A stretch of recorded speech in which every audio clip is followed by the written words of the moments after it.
নমস্কার বন্ধুরা, বাংলার ইনভেস্টর ইউটিউব চ্যানেলে আপনাদের সবাইকে স্বাগত জানাই। চ্যানেলে প্রথমবার এসে থাকলে চ্যানেলটা অবশ্যই সাবস্ক্রাইব করে রাখবেন। চলুন প্রথমে এফআইআই এবং ডিআই এর ডেটা দেখে নিই। যেমনটা এখানে দেখতে পাচ্ছেন, আজকের দিনে এই এফআইআই এটা হেভি সেলিং করেছে, এই 8,900 কোটি টাকা সেলিং করেছে এবং সেখানে এই ডিআইআই দের যে কেনাকাটা সেটা অনেকটাই কম। এই ডিআইআই আজকের দিনে এই 5,867 কোটি টাকা শেয়ার কিনেছে। মোটামুটি এই এফআইআই যত পরিমাণে বিক্রি করেছে তার থেকে 2,000 কোটি কম টাকার শেয়ার এই ডিআইআই কিনলো। আর শুধু ক্যাশ মার্কেটেই নয়, এই যে ফিউচার অ্যান্ড অপশন মার্কেট সেখানেও বিক্রি করেছে। এই ইন্ডেক্স ফিউচার্স এখানে দেখতে পাচ্ছেন আজকের দিনে এই 700 এই এফআইআই রা করেছে এবং তারই সঙ্গে সঙ্গে এই যে স্টক ফিউচার্স এখানেও এই 258 কোটি টাকা সেলিং করেছে। তো সব দিক থেকে এই এফআইআই তে সেলিং ফিগারটি দেখতে পাওয়া যাচ্ছে। এরপরে যদি আমেরিকান মার্কেটের কথা বলি, দেখতে পাচ্ছেন হেভি ড্রামা দেখতে পাওয়া যাচ্ছে। শুরুটা অনেকটা নিচেই হয়েছিল, তারপরে সেখান থেকে একটা শার্প রিকভারিও দেখায়, প্রায় 1% এর কাছাকাছি বেড়ে গিয়েছিল এবং তারপরে সেখান থেকে আস্তে আস্তে আবার নিচের দিকে পড়েছিল এবং এখন কিছুটা রিকভারি দেখাচ্ছে। এবং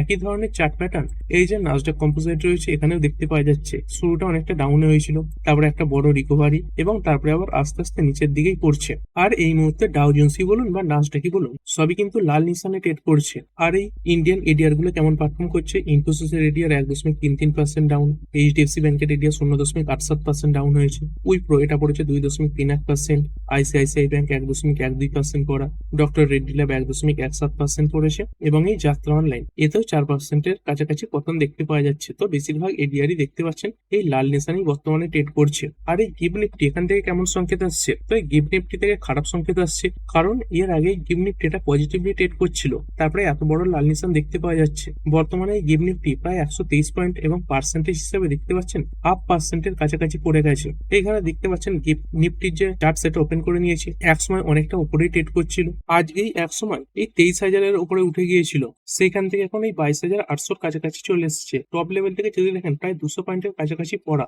আর এভাবে আস্তে আস্তে এই গ্লোবাল মার্কেট কেন খারাপ হয়ে যাচ্ছে, কারণ দেখতে পাচ্ছেন এই ইরানের ফাইন্যান্স মিনিস্টার এই আরাগাছি এনার তরফ থেকে অফিসিয়াল বক্তব্য সামনে চলে এসেছে। তিনি এটাই বলেছেন, we will not accept ceasefire, মানে তারা এই যে সিজফায়ার সেটা অ্যাকসেপ্ট করবে না। এই আমেরিকা তো এই যুদ্ধ শুরু করেছিল আর ইরান তারা এই যুদ্ধের শেষ দেখে ছাড়বে। Don't want last year scenario to repeat, মানে এর আগে কি হয়েছিল, কিছুদিন আগেও এই আমেরিকা এই ইরানের যে নিউক্লিয়ার ফেসিলিটি রয়েছে সেখানে অ্যাটাক করেছিল, তারপরে একদিন দুদিন যুদ্ধ চলার পরে মোটামুটি সবকিছু শান্ত হয়ে গিয়েছিল। তো ইরান তারা তাদের দিক থেকে বলছে এই ভুলটা তারা দ্বিতীয়বার করবে না, কোন একটা ফাইনাল কনক্লুশনে গিয়েই তারা থামবে। আর এরপরে ডোনাল্ড ট্রাম্প তিনিও রেগে গেছেন, দেখতে পাচ্ছেন এই আমেরিকা তারা কি করতে চলেছে, to deploy 82 airborne troops to mid east. Journal says এই 82 এয়ারবার্ন ডিভিশন থেকে প্রায় 3,000 জন সৈন্যকে এই যে আমেরিকা তারা ডিপ্লয় করতে চলেছে কোথায়, এই মিডল ইস্টে। কিসের জন্য করতে চাইছে, as the White House weighs options to ease Iran chokehold on the strait of Hormuz. এই ইরান যে স্টেট অফ হরমুজ এটাকে পুরোপুরি ক্লোজ করে রেখেছে, তো সেই জিনিসটাকে শিথিল করার জন্যই এই যে ট্রুপস এটা কিন্তু লাগু করা হবে। শুধুমাত্র দেখতে পাচ্ছেন একখানা রিটেন অর্ডারের জন্য এটা আটকা পড়ে রয়েছে, যে কোনো সময় এই যে রিটেন অর্ডার সেটা হাতে চলে আসতে পারে। কিছুদিন আগে এই যে ফক্স নিউজ এরাও কভার করেছিল, এই 82 এয়ারবার্ন ডিভিশনের যে কমান্ডার রয়েছেন এই মেজর জেনারেল ব্র্যান্ডন টেকমিয়ার, তাকে তার এই যে দল রয়েছে তার সঙ্গে মোতায়েন করার নির্দেশও দেওয়া হয়েছে। আর কবেকার মধ্যে এই জিনিসগুলো পুরোপুরি ডিপ্লয় হয়ে যেতে পারে, দেখতে পাচ্ছেন যেটুকু রিপোর্ট সামনে আসছে এই ওয়াল স্ট্রিট জার্নাল তারা এই রিপোর্ট সামনে রেখেছে যে শুক্রবারের মধ্যেই এই আমেরিকার যে মেরিন ফোর্স রয়েছে তারা এই মিডল ইস্টে পৌঁছে যাবে। আর এই যুদ্ধের বর্তমান পরিস্থিতি কি চলছে, এই ইরান দেখতে পাচ্ছেন তাদের দিক থেকে এই যে স্ট্রাইক সেটা জারি রেখেছে, এই বাহরিনের উপর অ্যাটাক করেছে,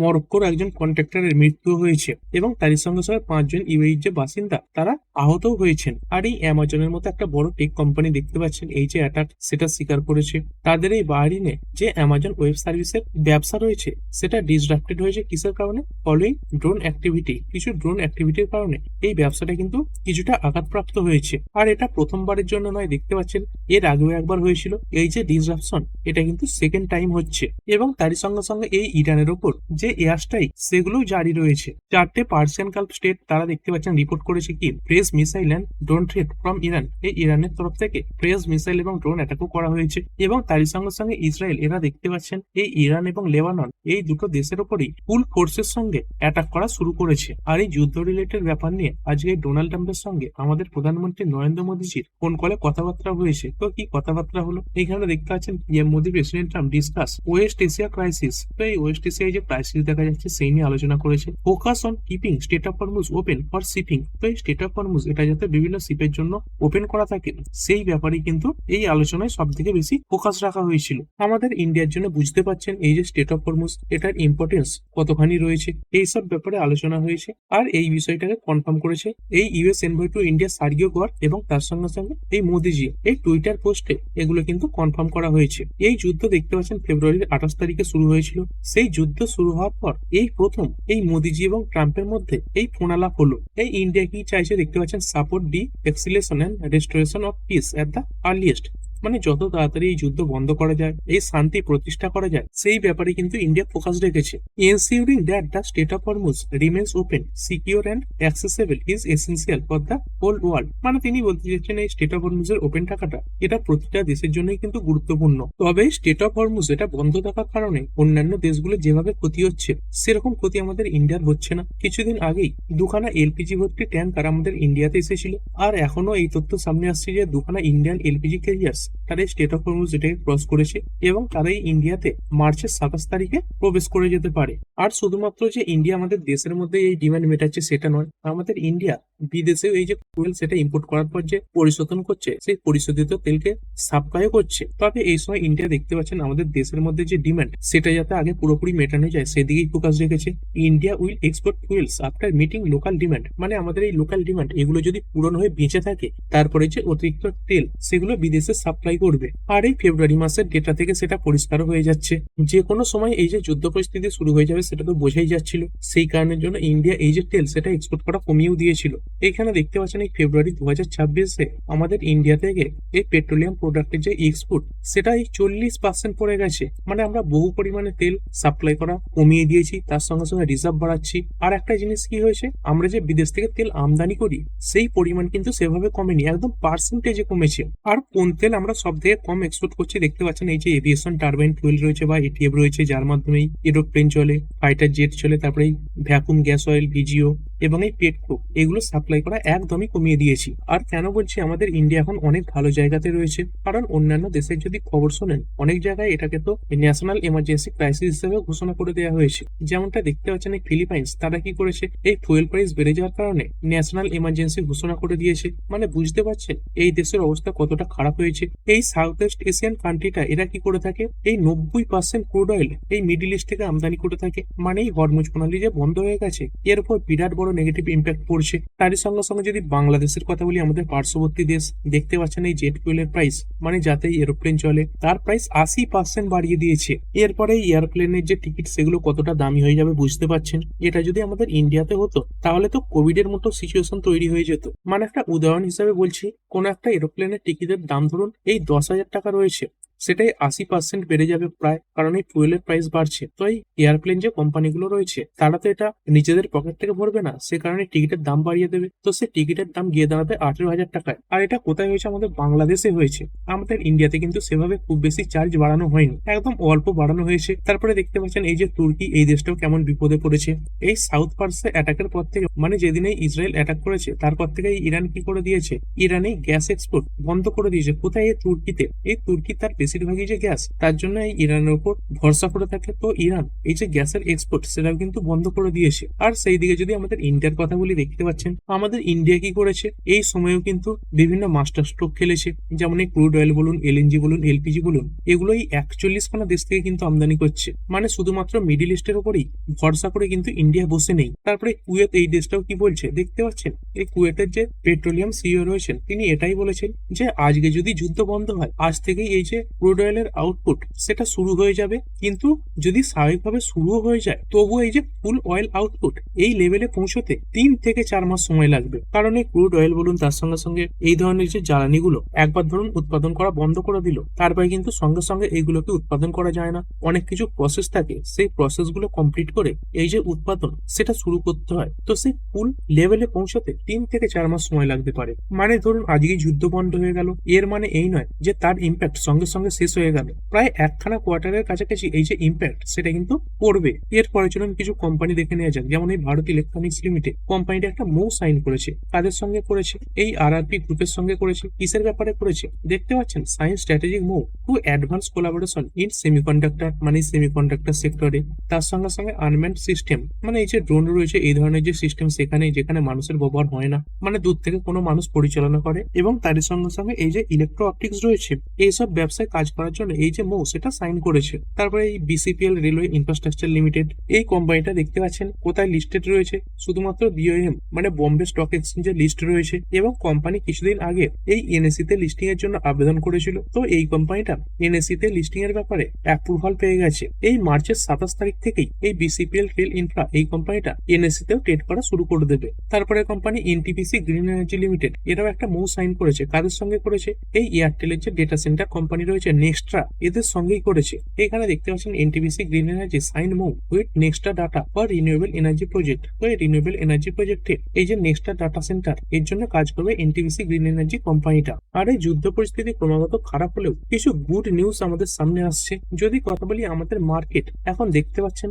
বিরাট পরিমাণে ক্র্যাশ দেখাচ্ছে। অনেকের পোর্টফোলিও যারা এই নতুন ইনভেস্ট করেছে 30 থেকে 40% ডাউন হয়ে রয়েছে। এই রিটেলদের যে অবস্থা সেটা তো সব থেকে বেশি খারাপ। আর আমাদের মার্কেটকে কারা পরিচালনা করে? এই যে সেবি। তো এই সেবিরও উচিত এই খারাপ সময়ে রিটেল ইনভেস্টরদের পাশে থাকা। সেই ব্যাপারে এই যে সেবি, তাদের কাছে কিছু সাজেশন সামনে গেছে। এই যে ব্যক্তিকে দেখতে পাচ্ছেন এই মোহনদাস পাই, তিনি এই সেবিকে রিটেল ইনভেস্টরদের সুবিধার্থে কিছু সাজেশন পাঠিয়েছেন। তো এই মোহনদাস পাই ইনি কে? দেখতে পাচ্ছেন former Infosys CFO and board member, মানে ইনি ইনফোসিসের আগেই সিএফও এবং তার সঙ্গে সঙ্গে বোর্ড মেম্বার ছিলেন। তো ইনি কি বলেছেন? Mohandas Pai urges SEBI to allow open market buyback amid FPI selling. তো এই বাইব্যাক মানে কি? মানে কোম্পানি যখন বাজার থেকে তাদের নিজেদের শেয়ারই একটা নির্দিষ্ট দামে কিনে নেয়, সেটাকে বাইব্যাক বলে। আর এই বাইব্যাক এটা দুটো রুটে হতো। একটা হচ্ছে ওপেন মার্কেট বাইব্যাক এবং তার সঙ্গে সঙ্গে একটা ছিল টেন্ডার রুট। তো এই ওপেন মার্কেট বাইব্যাক মানে কি? মানে কোম্পানি চাইলে তার যে শেয়ার সেটাই মার্কেট থেকে কারেন্ট প্রাইসে কিনে নিতে পারে। আর একটা হচ্ছে টেন্ডার রুট, মানে কোম্পানিকে একটা নির্দিষ্ট প্রাইস ফিক্স করে দিতে হয় যে এই প্রাইসে আমি শেয়ার কিনে নেব। তো এই মার্চ 31, 2025 পর্যন্ত এই দুখানা রুটই অ্যাভেলেবেল ছিল। কিন্তু তারপরে এই ওপেন মার্কেট বাইব্যাক এইটা দেখতে পাচ্ছেন কি হয়েছে? কারেন্টলি হ্যান্ডিক্যাপড বাই রেগুলেশন, মানে সেবি এটাকে বন্ধ করে দিয়েছিল। সেবি বলেই দিয়েছিল বিভিন্ন কোম্পানি চাইলে শুধুমাত্র এই টেন্ডার রুটের মাধ্যমে এই বাইব্যাক এটা আনতে পারবে। কিন্তু বর্তমানে এই মোহনদাস পাই তিনি এই সেবিকে জানিয়েছেন কিসের ব্যাপারে? যাতে তারা অ্যালাউ করে কি এই ওপেন মার্কেট বাইব্যাকের ব্যাপারটা। কারণ দেখতে পাচ্ছেন এই যে এফপিআই তারা ক্রমাগত সেলিং করে দিচ্ছে।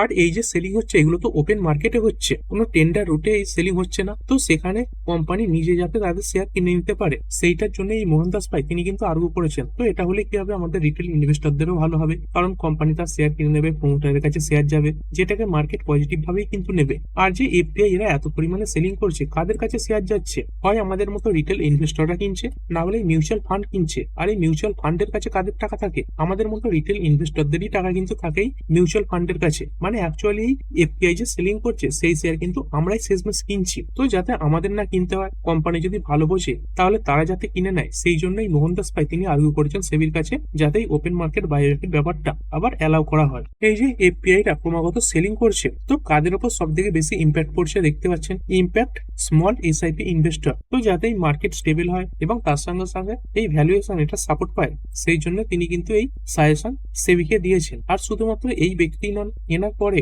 এই বিজয় কেডিয়াজি তিনিও এগিয়ে এসেছেন এই রিটেল ইনভেস্টরদের জন্য। এইখানে দেখতে পাচ্ছেন Vijay Kedia backs Mohandas Pai idea to stabilise market, মানে এই বিজয় কেডিয়াজি তিনিও কিন্তু এই মোহনদাস পাইয়ের যে আইডিয়া সেটাকে সাপোর্ট করেছেন। SEBI should urgently allow listed companies to do open market buyback again, time to act, Mohandas Pai said in a post on X. যদি এরকমটা হয় তাহলে এটা আমাদের ইন্ডিয়ান মার্কেটের উপর বিরাট বড় পজিটিভ ইম্প্যাক্ট ফেলবে এই যুদ্ধ চলাকালীন সময়েও। এবং বিশেষ করে আইটি কোম্পানিগুলোই সব থেকে বেশি বাইব্যাক এনে থাকে, আর এর যে প্রভাব সেটা কিন্তু আইটি কোম্পানিতেই পড়তে পারে যদি এরকমটা হয়। তো এই ভিডিওটা এখানেই শেষ করবো। আর শেষে একবার চলুন আমেরিকান মার্কেট কেমন পারফর্ম করছে দেখে নিই। এই যদি ডাউ জোন্সের কথা বলি, দেখতে পাচ্ছেন একদম ফ্ল্যাটিস লেভেলে ট্রেড করছে। এই 0.15% বাড়া, যে কোনো সময় লাল নিশানে চলেও যেতে পারে। এবং এর সঙ্গে সঙ্গে নাসডাক কম্পোজিট এখানে কেমন পারফরমেন্স দেখা যাচ্ছে? এই নাসডাক কম্পোজিট এখনই 0.5% নিচে ট্রেড করছে। এখানেও বিরাট বড় ভলিটিলিটি দেখতে পাওয়া যাচ্ছে। তো ঠিক আছে বন্ধুরা, আশা করছি ভিডিওটা আপনাদের ভালো লেগেছে। আপনি চাইলে এটাকে লাইক এবং শেয়ার করতে পারেন। আর শেয়ার মার্কেট সংক্রান্ত ডেইলি নিউজ আপডেট পেতে চ্যানেলটা সাবস্ক্রাইব করে রাখবেন এবং পাশে থাকা বেল আইকনটি টিপে অল অবশ্যই সিলেক্ট করে রাখবেন, যাতে পরবর্তী ভিডিওর নোটিফিকেশন আপনার কাছে সময় মতো পৌঁছে যায়। আর হ্যাঁ, ভিডিওটি শুধুমাত্র ইনফরমেশন এবং এডুকেশনাল পারপাসের জন্য বানানো হয়েছে। আমি সেবি রেজিস্টার্ড নই, তাই কোনো প্রকার শেয়ারে কোনো প্রকার বাই, সেল, হোল্ড বা অ্যাভারেজ করার কোনো সিদ্ধান্ত নেওয়ার আগে আপনার যে ফাইন্যান্সিয়াল অ্যাডভাইজার আছে তার সঙ্গে অবশ্যই আলোচনা করবেন। দেখা হচ্ছে পরের ভিডিওতে। ধন্যবাদ।